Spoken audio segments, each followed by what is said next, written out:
매번 새해를 맞이할 때마다 느끼는 거지만 그 1년 12달 중에서 특별히 요 1월 달은 너무 빨리 가는 것 같아요. 시간이. 했는데 지금 달력 보니까 일주일이 지났습니다. 그죠? 아직 2022, 2023 쓸 때도 매번 헷갈리거든요, 저는. 2023이라는 숫자가 익숙하지도 않은데 벌써 일주일이 지나갔어요. 특별히 올해는 1일부터 주일로 시작했기 때문에 이 주일이 되는 오늘이 딱 일주일이 지난 날입니다. 너무 자주 해서 식상한 말이긴 하지만 시간이 진짜 빠릅니다. 아마도 여러분도 그렇겠지만 지난 한 주일 동안 우리가 했던 여러 이야기, 단어들 중에 요 첫머리가 붙은 말이 많을 거예요. 처음. 그죠?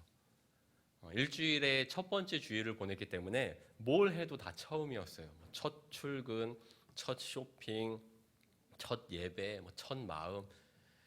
첫 번째 주일에만 붙일 수 있는 그런 마음들이죠. 여러분 처음 일주일을 어떻게 보내셨나요? 몇몇 분들은 이제 특별 새벽 기도에 나오셔서 또 하나님께 기도하고 첫 시간을 드렸던 것들로 알고 있습니다. 또 그런가 하면 작년이랑 올해랑 다를 게 뭐야? 똑같이 날짜만 지났지 바쁘기는 여전히 바쁘네. 정신없이 보낸 분도 분명 계실 것 같아요. 이 처음이라고 하는 단어가 주는 어떤 기대와 설레임이 있습니다. 근데 그 기대와 설레임이 요 1월 달에는 진짜 잘 어울리는 것 같아요. 좋았든 싫었든 어쨌든 저나 여러분은 그 2023년에 처음 그 첫 번째 단추를 나름대로 다 꼈습니다. 누구나 단추를 이렇게 한번 많이 있는 옷들 입다 보면은 경험이 있으실 거예요. 하나하나 채워갖고 맨 밑에 갔는데 단추 구멍 자리가 하나 남네. 이제 그런 경우 있죠. 주로 어떨 때 그럽니까? 막 급하게 옷 많이 입을 때, 블라우스나 남자분들 이제 와이셔츠 같은 그런 옷들 입을 때 막 입다 보면 실수를 합니다. 애들이 보통 그런 실수 많이 하죠. 자기 혼자 옷 입으려고 하다가. 근데 꼭 애들만 그런 실수하는 것 같지는 않아요. 저도 어른이 됐었을 때 종종 이렇게 입다가 단추가 남네. 그럼 어떻게 합니까? 그냥 그대로 입고 나가나요? 귀찮은데? 큰일이죠. 다 다시 풀러야죠. 어쨌든 다시 풀고 처음 단추부터 다시 맞춰서 끼우고 그렇게 이제 입고 나갑니다. 오늘 우리가 본 본문은 첫 번째 단추는 잘 꼈는데 그 마지막이 좋지 않았던 인물에 대한 그런 말씀입니다. 우리가 너무 잘 알고 있는 인물 솔로몬 왕에 대한 이야기고요. 특별히 읽었던 이 11장은 솔로몬의 통치를 소개하는 마지막 부분이에요.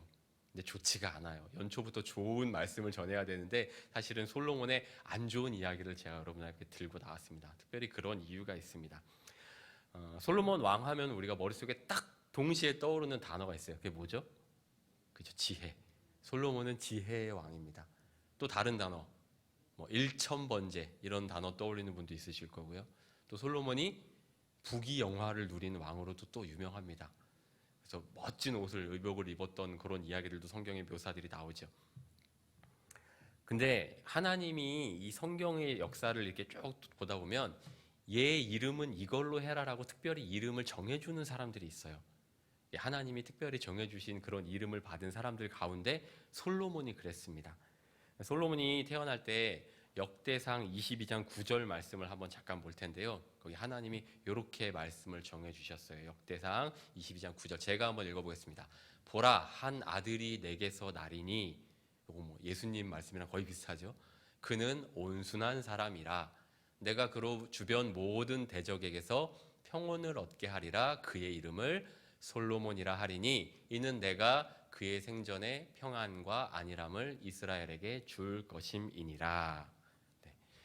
솔로몬이라는 이름을 우리는 그냥 자동 등식처럼 솔로몬은 지혜야 이렇게 연결을 해서 솔로몬이란 이름의 뜻이 지혜일 거라고 생각을 하는데 그렇지는 않습니다.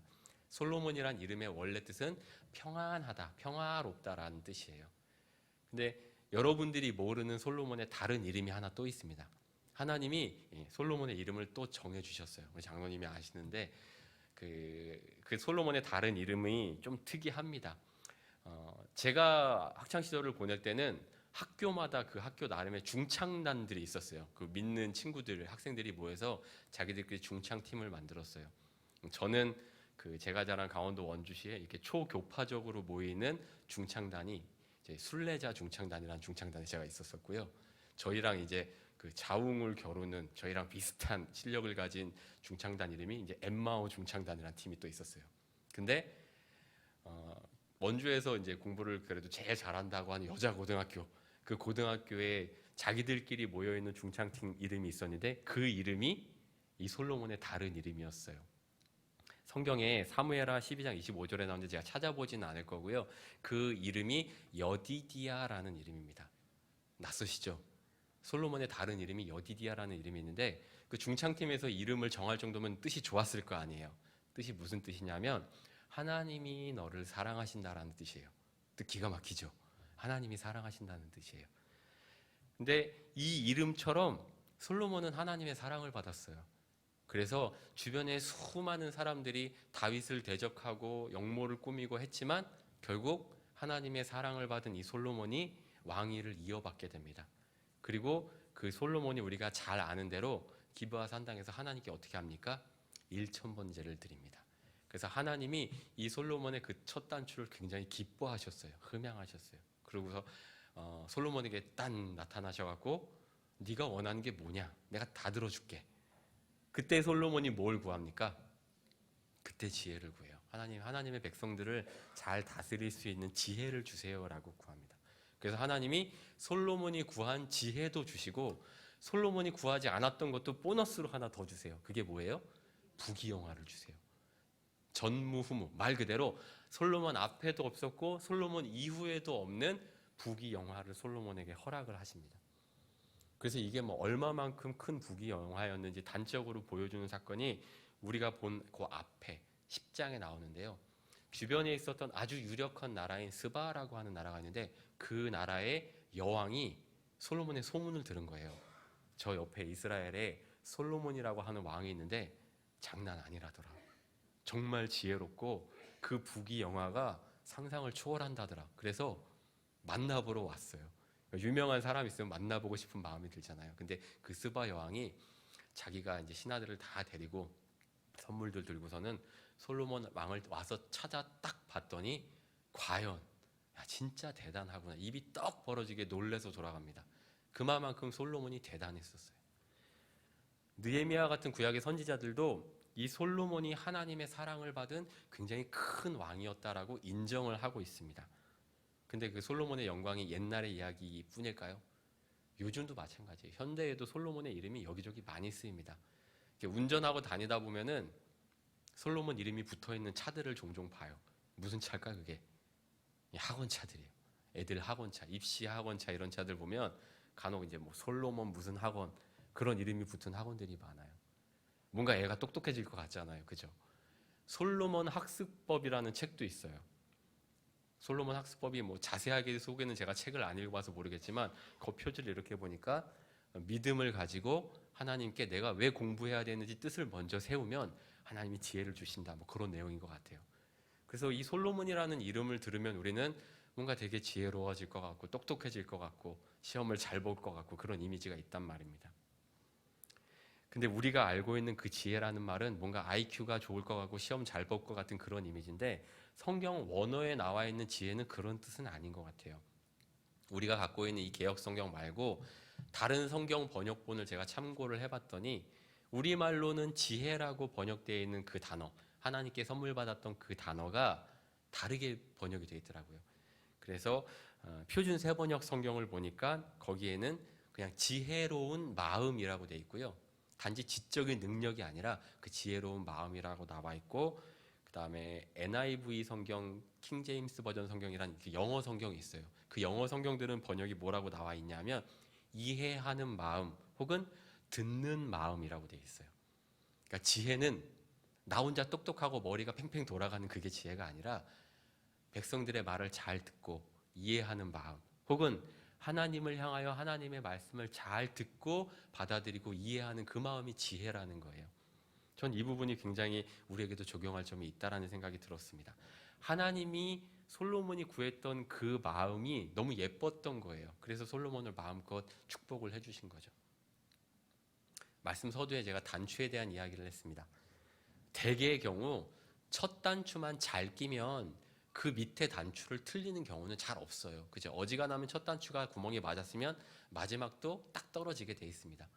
처음을 잘 껴놓고 중간 어디가 틀어져서 마지막이 안 맞는 경우는 진짜 드문 일입니다. 근데 솔로몬은 그랬어요. 첫 단추는 잘 껴놓고 마지막이 어그러졌습니다. 단순히 옷을 입는 거랑 주님 앞에 우리가 드리는 삶의 문제는 좀 차이는 있긴 하겠지만, 저는 이 솔로몬의 어긋난 단추를 보면서 우리가 지금 이 시점에 좀 우리 삶을 돌아볼 필요가 있지 않나 생각합니다. 주님께서 일찍이 이스라엘 백성들한테 여러 차례 경고하신 중요한 말씀이 있습니다. 애굽에서 종살이하고 있는 이스라엘 백성들을 끌어내실 때부터 시작해서 이스라엘의 모든 왕들에게 하나님이 강조하셨던 말이 뭐냐 하면, 너희는 이방 족속하고 섞이지 말아라 였어요. 이방인들하고 결혼하지 말고 그 이방인들이 너네들한테 결혼하자라고 청혼을 하더라도 받아들이지 말아라, 거절해라.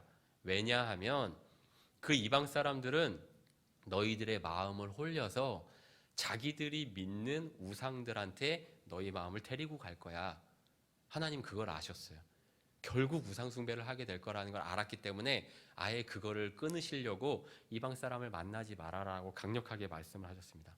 그리고 특히나 더 왕이 될 사람은 조금 더 달라야 되잖아요. 일반 백성하고는 또 다른 점이 있어야 되잖아요. 그래서 왕이 될 사람한테는 신명기서에 몇 가지 더 지켜야 될 단서들을 달아놨어요. 대략적으로는 이런 겁니다.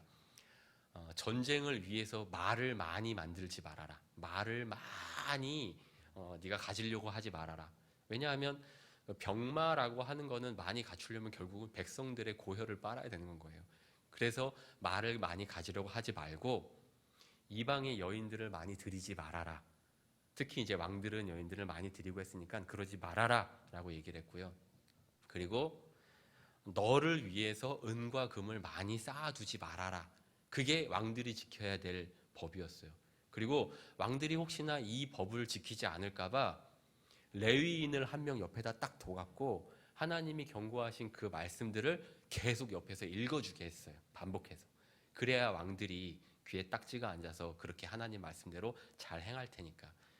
그럼에도 불구하고 솔로몬이 어땠냐 하면요, 우리가 오늘 읽었던 열왕기상 11장의 앞부분에 보면 11장 1절부터 솔로몬이 이방 여인에게 마음을 빼앗긴다라는 구절이 나오고요. 특별히 3절 말씀에 보면 솔로몬이 부인이 몇 명이었는지 나오거든요. 솔로몬 부인 몇 명이었게요? 1000명이었습니다. 솔로몬이 후궁이 700명이고 첩이 300명이라고 나와 있습니다. 그러면서 그 3절 말씀에 그의 여인들이 왕의 마음을 돌아서게 하였더라 라고 되어 있습니다. 부인이 1000명이면 얼굴이나 다 기억을 할까 싶긴 한데 솔로몬이 하나님이 정말로 하지 말라고 했던 그 일을 한 거예요. 그리고 그 여인들이 어떻게 했다고요? 솔로몬의 마음을 우상에게 돌이키게 만들었어요. 그래서 우리가 읽었던 그 성경 말씀에 아주 가증하게 여기는 하나님이 정말로 싫어하는 우상들을 솔로몬이 이제 섬기기 시작하는 거예요. 하나님이 제일 싫어하는 게 우상 숭배인데 솔로몬이 그쪽으로 마음을 돌이켜버렸습니다. 주님께서 진노하셨어요. 그래서 솔로몬에 대한 평가가 나오는데요.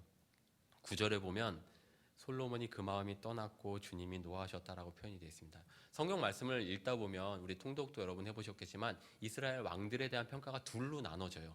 하나는 칭찬이고 하나는 책망인데, 칭찬 같은 경우에는 여호와 앞에 정직히 행하였더라, 다윗의 길로 행하였더라, 이런 말이 나오면 그게 칭찬이에요. 근데 반대, 잘하지 못한 왕들에게는 솔로몬에게 했던 바로 이 말이 나와요. 여호와를 떠났다, 여호와께서 진노하셨다. 근데 특이할 만한 점은 9절 후반부에 보면 하나님이 솔로몬에게 경고하셨습니다. 그것도 한 번이 아니라 2번이나 나타나셔서 기회를 주셨어요. 하나님이 솔로몬에게 2번 나타나셨던 게, 첫 번째는 열왕기상 3장 5절 14절 말씀인데, 그게 우리가 알고 있는 것처럼 기브온 산당에서 1000번제를 드린 다음에 솔로몬아 내가 뭐 해줄까 그렇게 나오면서 너는 나의 길대로 행해야 된다라고 말씀을 하셨고요. 2번째는 열왕기상 9장 2절 9절 말씀에 보면 솔로몬이 성전을 지어요. 그 다음에 왕궁 짓는 일을 다 마치고 나서 하나님 앞에 그 성전을 봉헌을 합니다. 그때 하나님이 또 기뻐하시면서 뭐라고 그때 말씀하시냐면, 2번째 말씀에서 네 아버지 다윗처럼, 내 마음에 합한 그 다윗처럼 너는 나를 온전히 따라야 한다. 그렇게 하면 내가 널 영원히 지켜줄게. 그러나 만일, 그 만일 이후에 나오는 말들은요, 너가 제대로 행하지 않으면 내가 너한테 이렇게 할 거야 라는 하나님의 그 무서운 심판의 말씀이에요. 근데 그 말씀이 정말 무서워요. 이스라엘 나라를 기억나지 않도록 폐허가 되게 만드시고, 솔로몬 이름만 듣기만 해도 주변 사람들이 비웃을 거고 막 이런 얘기들이 나와요. 하나님께서 솔로몬에게 대해서 이렇게 강력하게 말씀을 하셨던 이유는 그만큼 솔로몬을 사랑하셨기 때문인 것 같아요. 기대가 그만큼 있으신 거예요. 그 다음에 너가 그렇게 듣는 마음, 지혜로운 마음을 나한테 구했으니까 나의 백성 이스라엘을 좀 잘 이끌어 주렴. 그렇게 하지 않으면 내가 너 혼내줄 거야. 근데 부모님들이 자녀들한테 혼내기 위해서 너 혼낼 거야 라고 말하는 게 아니잖아요. 사랑하니까 그렇게 가지 말라고 얘기를 하잖아요. 하나님이 그 마음이셨을 것 같아요. 이렇게 안타까운 마음으로 하나님이 경고를 하셨는데도 불구하고 솔로몬은 마지막 단추를 형편없이 끼워버립니다. 주님이 심판을 하셨는데 14절 이후부터 이 11장 이후 말씀들은 뭐냐 하면 솔로몬을 대적해서 반역하는 사람들에 대한 이야기예요. 계속 나와요. 누가 솔로몬을 대적했더라, 왕에게 대항하였더라, 이런 얘기들이 계속 나와서 그 솔로몬의 노년의 삶이 굉장히 피폐합니다. 힘듭니다. 솔로몬만 그런 게 아니고요. 특별히 왕들 중에서 단추를 잘못 끼웠던 왕들이 많이 있었어요. 초대왕 사울이 그랬습니다. 그래서 이스라엘 백성들이 우리도 왕을 좀 만들게 해주세요. 그래서 사무엘에게 하나님이 아닌 것 같은데 분명 말씀하셨음에도 불구하고 이스라엘 사람들이 원하니까 왕을 세웠죠. 어떤 왕을 세웠어요? 기골이 장대하고 용모가 빼어나고 누가 봐도 부끄럽지 않을, 내놓을 만한 멋진 그런 젊은 사울왕을 세워놨어요. 근데 어떻게 됐어요? 하나님의 말씀대로 행하지 않았고 결국 비참한 최후를 맞이했죠. 예수님의 제자 가운데에서도 가룟 사람 유다가 있습니다. 예수님의 제자 12명이 들어갔다는 게 얼마나 큰 영화입니까? 그렇죠. 근데 그 가룟 유다의 말로가 어땠나요? 예수님을 은하에 팔아버리고 결국 본인도 자신의 삶을 스스로 비참하게 마감을 해야 되는 그런 마지막 단추를 낀 거예요. 처음이 잘 되었다 하더라도 어딘가부터 단추가 잘못 끼워지면 그 의복이 아주 흉측스럽습니다. 망신밖에 얻을 게 없는 건 거죠. 아쉬운 점은 솔로몬도 사울도 가룟 유다도 마지막 순간엔 자신들의 그런 삶을 후회했어요. 여러분 전도서 아시죠? 전도서를 처음 탁 펼쳐보면은 제일 시작하는 두 구절이 이렇게 나와 있습니다. 전도서 1장 1절, 1장 2절 말씀 우리 같이 한번 읽어볼까요? 시작.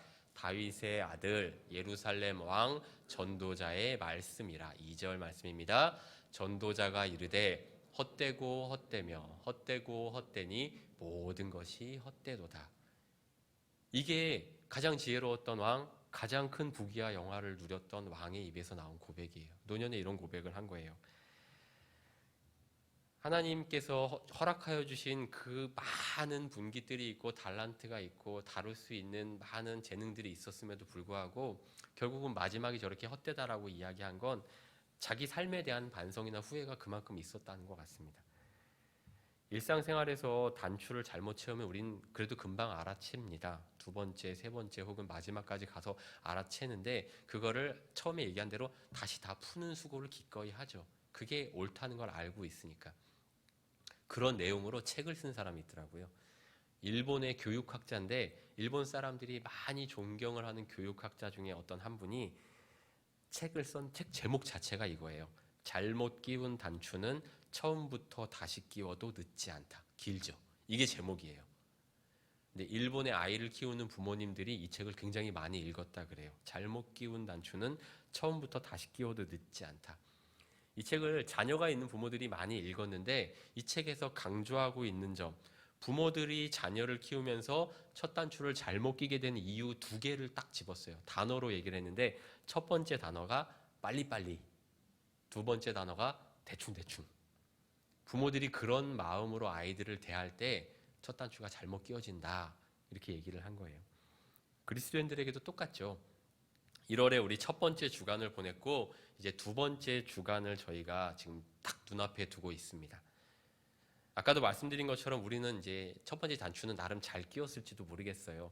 근데 두 번째 단추를 끼기에 앞서 갖고 한번 돌이켜 봤으면 좋겠어요. 과연 내가 어떠한 마음으로 지금 두 번째 혹은 세 번째 단추를 낄 준비를 하고 있는가? 혹시 대충대충 혹은 빨리빨리 이런 마음 아닌가?